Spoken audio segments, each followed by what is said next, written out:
نازش گل اور ضلعی افسران کی جانب سے ضلع اور ٹاؤن میں سیکنڈری کے امتحانات میں پوزیشن حاصل کرنے والے طلباء اور طالبات کے لیے تقریب کا انعقاد کیا گیا، جس میں انعامات اور شیلڈز بھی تقسیم کی گئیں۔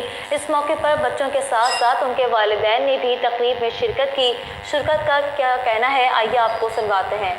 میرے ذہن میں یہ کافی پہلے سے تھا کہ جیسے ہی میٹرک کا رزلٹ آئے گا تو ہم بچوں کو اپریشیٹ کرنے کے لیے پروگرام کا انعقاد کریں گے، اور ہم اپنے ڈسٹرکٹ لیول پہ یہ دیکھیں گے کہ ہمارے کون سے بچے ہیں جنہوں نے ہائیسٹ مارکس حاصل کیے ہیں، ہائیسٹ پوزیشنز لیے ہیں۔ تو آج اللہ کا شکر ہے کہ ہم نے وہ پروگرام کیا، اور ڈسٹرکٹ کی سطح پر جن بچوں نے کامیابیاں حاصل کی ہیں، آج ہم نے نہ صرف کہ ان بچوں کو بلایا ہے بلکہ ان کے پیرنٹس کو، ان کے اساتذہ کو اور ان کے ایچ ایمس کو بھی اس پروگرام میں مدعو کیا ہے، اور یہ واقعی ہمارے لیے بہت خوشی کی بات ہے۔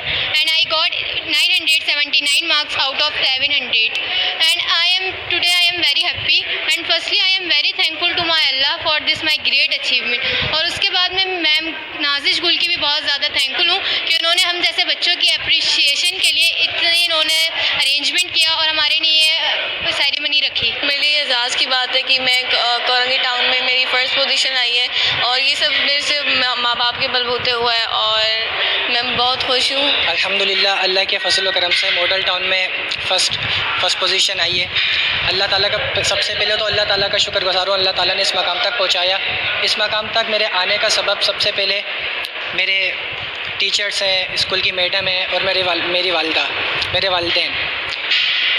اصل میں بچپن سے سنتے ہوئے آ رہے ہیں کہ محنت میں عصمت ہوتی ہے۔ آج جب ٹرافی ملی تو یہ ہمیں پتہ چلا ہے کہ اندر سے خوشی ہوئی کہ واقعی محنت میں عصمت ہوتی ہے۔